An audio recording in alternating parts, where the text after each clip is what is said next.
안녕하세요. 반갑습니다. 마이떼입니다. 어제에 이어서 제가 오늘 사탄인데요. 오늘은 정말 무시무시한 말씀을 좀 드려야 됩니다. 제가 그 집을 3,050에 산 집을 3,800에 이제 바꿔 팔으니까 어떻겠어요, 마음이. 저희 집 아저씨가 그렇게 저를 그 집 샀다고 구박을 하시던 저희 집 남편도 막 그때 놀래가지고 완전히 이제 떼부자 된 것처럼 그렇게 놀래서 너무 좋아하더라고요. 그래서 이제 하나를 배웠잖아요. 집장사 집을 사면은 다 올리기 전에 사면 좀 싸게 산다는 거를 제가 배웠잖아요. 그래서 또 그때는 이제 집장사 집을 찾으러 또 돌아다녔습니다. 지금 아주 좋은 위치에 집이 두 채를 짓고 있더라고요. 근데 벌써 한 채는 팔렸고요. 그러다 보니까 요번에는 이제 매립지를 말고 평지나 그런 막 깎아서 짓는 터 그런 거를 잘 찾아서 이제 사야지 이런 생각을 하고 이제 다녔죠. 그랬더니 이제 발품을 얼마나 많이 팔았겠어요. 첫 번째 가격이 싸고, 그 다음에 이제 중간에 제가 그 집을 사면은 중간중간에 좀 약간 돈이 좀 들어가기는 해도요. 막걸리 값이라고 하죠. 좀 들어가기는 해도 제가 관리를 하니까 좀 잘 짓는 건지 이런 건지를 잘 볼 수가 있어요. 그리고 마감할 때도 도배장판이나 이런 거, 싱크대 이런 것도 제가 어울리는 거, 제가 원하는 거를 신청해서 다 할 수가 있거든요. 그래서 이사 왔는데 이사 온 것만 해도 집이 너무 좋기 때문에 저는 궁궐이고 이런 집은 내가 이게 저택이라고 할 정도지 그냥 주택은 아니다. 나한테는 너무너무 감사하다. 막 그러면서 시시때때로 제가 이제 믿음이 있으니까 시시때때로 너무 감사 기도를 드렸습니다. 그러고 났는데 거기에서 한 1년을 살았어요. 살고 있는데 어느 날 갑자기 문소리가 나는 거예요. 현관에서 쿵 닫는 소리가, 이제 새 집이니까 이렇게 열었다가 닫으면은 이렇게 빡빡해가지고 쿵 소리가 나요. 그래서 쿵 소리가 나가지고 우리 아이를, 큰아이 이름을 불렀어요. 누구니? 그랬더니 대답이 없어요. 그래서 문을, 안방에서 있다가 문이 이렇게 미는 문이었거든요. 이렇게 미는 문 밀고 이렇게 쳐다보니까 어떤 남자가 딱 서 있는 거예요. 그래서 어떻게 오셨어요? 그랬더니 아무 소리를 안 해요. 강도였어요. 강도. 그때 당시에 제가 아마 그냥 주저앉았으면은 무슨 일이 났든지 했을 텐데 저도 모르게 아이고 아버지 이렇게 하면서 그 문고리를 잡고 누구세요 했던 그 문고리를 그대로 잡은 채로 손이 이렇게 있었기 때문에 문을 탁 닫았어요. 아이고 아버지 하면서 탁 닫았어요. 닫았는데 그놈이 문고리를 열으려고 하는데 제가 빨리 그거를 눌렀어요. 누르고서 이제 소리를 막 질러야 되는데 이 소리가 안 나오는 거예요. 막 내가 속에서는 막 소리를 낸다고 내는데 소리도 안 나와요. 그런데 너무너무 막 이거를 금방 들어오는 것 같은 거예요. 집 안으로 들어오는 것 같은데 분명히 칼은 손잡이가 빨간 것이 있고 칼이 딱 들려져 있고 위아래 곤색 추리닝을 입었는데 그거를 순간 제가 봤거든요. 근데 그놈은 그거를 붙잡고서 열으려고 하고 저는 그 문을 이렇게 눌러서 잠그는 그게 열쇠였었어요. 그게 또 누르고 그것만 먼저 눌렀어요. 누르고 소리를 지르니까 소리가 너무 안 나오는 거예요. 안 나오는데 순간 한 1, 2, 3초 사이에 저희 집 창문이, 안방 창문이 이렇게 있었는데요. 창문이 옛날에 3중이었어요. 집이 좋으니까 이제 자바라까지 하느라고 건문 유리문이 하나 있었고 또 자바라 하나 있었고 안에 하나 있었고 창문이 3개니까 하나 둘 셋 열으면은 그까짓 한 3초 5초밖에 안 걸리겠다, 그 생각을 하고 도망가다 잡히더라도 제가 거기에서 빨리 열고 도망가야 되겠다, 막 이 생각이 들어가는 거예요. 그래가지고 그놈은 밖에서 막 땡기고 저는 안에서 이렇게 땡기고 있는데,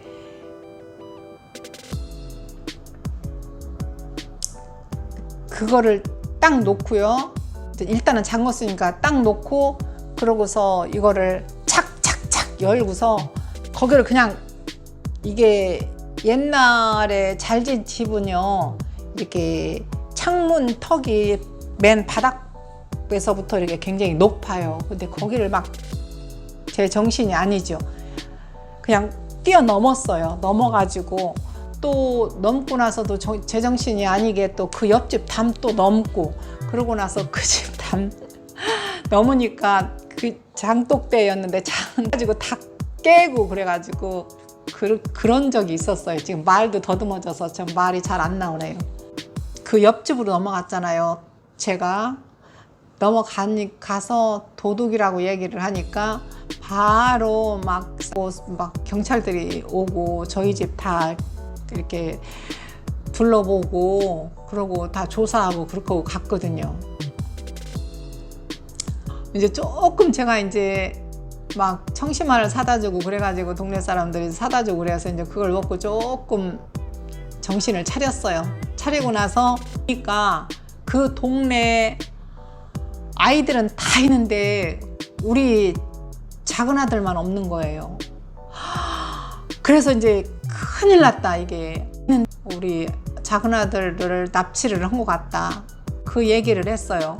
그 얘기를 했더니 경찰이 이제 다 여기저기 그 강도가 한 일주일 열흘 전부터 우리 집을 배회하면서 우리 집 내용을 다 알아본 거예요. 알아보고 그 앞에가 가게가 있었는데 가게 가서도 우리 아들이 뭐 사 먹으면은 아들 데리고 가서 같이 놀면서 그네 타면서 얘하고 이제 사귄 거예요. 그러니까 그 강도를 형이라고 우리 아들이 부르고 있었더라고요. 그동안 우리 아들을 딱 찝고 그렇게 가까이 했어요. 저 집은 분명히 집이 좋으니까 엄청 많이 뭐가 있을 것이다, 돈이 있을 것이다, 아니면 금붙이가 많이 뭐 보석이 많이 있을 것이다, 이런 생각을 했나 봐요.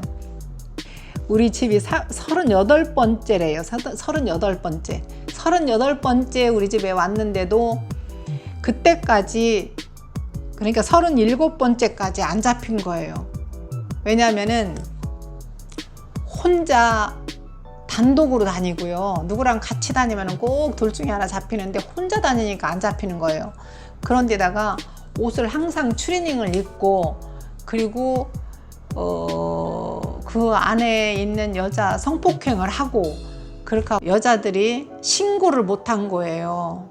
왜냐면은 자기가 성폭행을 당했기 때문에 신고를 못 하고, 그래서 그렇게 37번씩이나 그렇게 강도짓을 하고 한 줄도 경찰도 모르고, 뭐 수배도 신고를 해야지 수배를 하는데 그런 사람이 있는지도 몰랐어요. 그리고 우리 집에 38번째를 온 거였어요.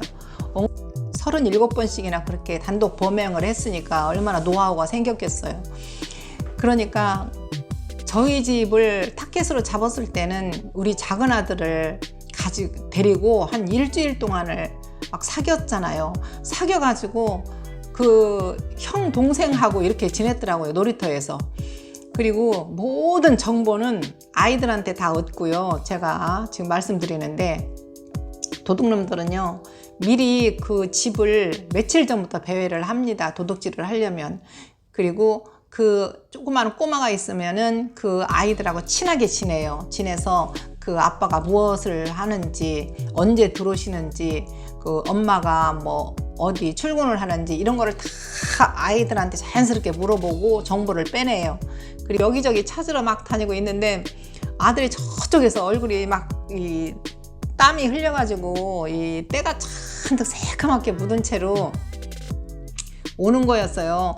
와서 너무 반가워가지고 내가 끌어안으면서 너 어디 갔다 왔냐고 그랬더니 엄마, 어떤 형아가 거짓말했어. 나한테 비비탄 사준다고 약속을 해놓고 30분 기다리라고 했는데 오지를 않아. 그래서 그냥 오는 길이야 이렇게 얘기를 하는 거였어요. 그 애가 그때 5살이었어요. 그러니 제가 얼마나 그때 가슴 졸이기도 했지만 얼마나 반갑고 그랬는지 막 걔를 잡고 펑펑 울었어요. 울고 나서 분명히 그놈은 애를 지금 생각하면 막 유괴를 했던지 어떤 식으로 했을 수도 있는데 그게 그렇게 안고 아이가 이제 먼저 지루해가지고 한 10분 정도 기다린 것 같은데 30분이라고 저는 생각을 하고 그렇게 온 거잖아요. 그러니까 얼마나 아들이 온 것이 그냥 대견스럽고 그랬는지 그때 생각하면 이게 하늘에서 도와주지 않았으면은 저는 그때 어떤 일이 생겼을지 모릅니다. 그러고 나서 그 39번째 집 가가지고 그 강도가 잡혔답니다. 잡혔다고 이렇게 소문이 났어요. 오늘 좀 길게 얘기해서 죄송합니다. 오늘 말씀드리는 것 중에서 가장 중요한 것은 젊은 나이에 너무 좋은 집은 안 사는 게 좋을 것 같아요. 제가 그거는 경험자가 말씀드리는 거고요. 사람들 눈에 띄게 잘 사는 것처럼 보이는 것도 안 좋은 것 같고요. 저는 그게 아니고 오로지 친정에서 그런 상처를 받았고 서름을 받았고 그 잘 살던 집에서 막 새방으로 쫓겨나다시피 이렇게 옮겨갔고 이런 과정을 내가 겪었기 때문에 제가 집에 대한 그 애착이 강했던 것 같아요. 그리고 항상 나는 돈을 벌어야 해 이런 생각을 많이 가지고 살았기 때문에요. 제가 중고등학교 다닐 때 가장 감수성이 예민할 때 그 상처를 받은 것이 저한테는 큰 트라우마로 이렇게 자리를 잡아서 그것이 결혼 생활을 하는데 그 생각이 많이 좌우가 됐었던 것 같아요.